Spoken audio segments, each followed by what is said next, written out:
Bro, resmi sudah.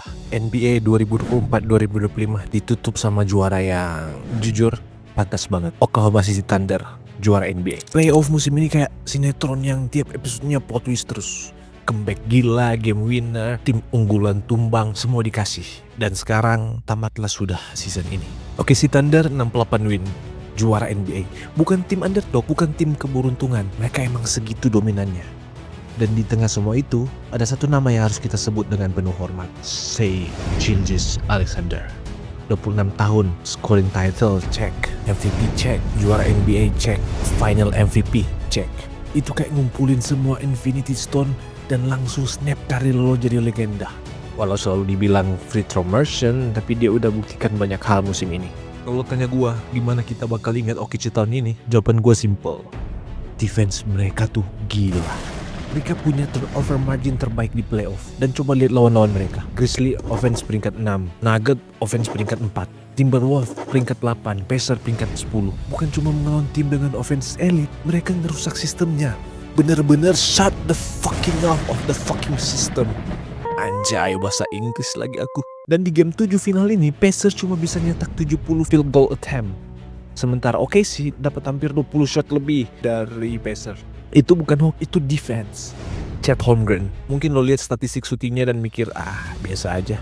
Tapi di quarter 3, dia menjelma jadi gawang hidup, brother. Ngeblok segalanya, nge-switch ke guard, ngejagain backdoor cut. Dia main bukan untuk stats, dia main buat menang. Dan itu yang buat dia beda. Tapi brother, kayak kita gak bisa ngomongin game 7 tanpa membahas Indiana Pacers. Gue udah bilang kemarin kan, gue suka tim ini menang.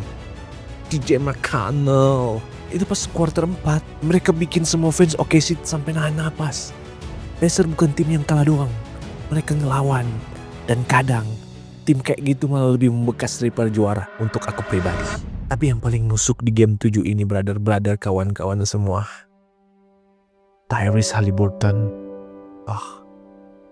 Bro, ini anak masih 24 tahun, game 7 NBA Finals. Dia udah nyetak 3 3 point di quarter pertama, masih beberapa menit awal. Terus snap, puck, Achilles, ACL, selesai. Ini bukan cuma cedera, ini mimpi yang putus di quarter pertama. Gue gak bisa berhenti mikirin ekspresi mukanya waktu dia jatuh. Itu bukan ekspresi sakit, itu lebih ke ekspresi patah hati. Dia tahu dia gak bisa bantu timnya lagi. Dan itu asli bikin gue pengen nangis tadi pas nonton. Dan yang lebih nyakitin lagi, media, timeline, sosial media, netizen. Sebelum dia cedera banyak yang bilang, apalah Haliburton ngibul, pura-pura sakit, gak total. Sekarang ACL-nya putus, baru mereka diem. I miss NBA Finals. It's the finals, man. I've worked my whole life to be here, and I want to be out there to compete. Help my teammates any way I can. Ini orang yang rela ngelawan rasa sakit demi jersey dan logo kebanggaan di dadanya. Dan balik ke OKC. Sam Presti itu kayak dosen filsafat yang akhirnya bisa buktiin semua teori gilanya itu benar. Dari trade Paul George yang awalnya kelihatan kayak bunuh diri franchise, sampai akhirnya sekarang 68 win, juara. Tim termuda kedua dalam sejarah NBA yang ngangkat trofi.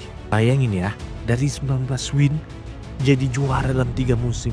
Itu bukan rebuild biasa, brother. Itu pembuktian teori gila. Jadi sekarang kita tutup buku NBA 2024-2025. Oke sih layak. Pacers juga luar biasa. Haliburton, semoga lo balik lebih kuat lagi, brother. Dan buat kita semua fan basket sejati, musim ini bukan cuma tentang siapa yang menang, tapi tentang perjuangan, tentang luka, tentang bertahan di saat semuanya kelihatan mustahil. Dan sudah selesai. Sekarang kita siapin popcorn buat NBA Draft dan free agency. Oh iya, tahu nggak? KD udah baru-baru di trade loh ke Houston Rockets. Gimana kalau kita bahas itu nanti ya? Wah, pasti musim depan bakal lebih gila lagi nih. Ya, aku masih belum punya ending. Closing. Bye. Dah.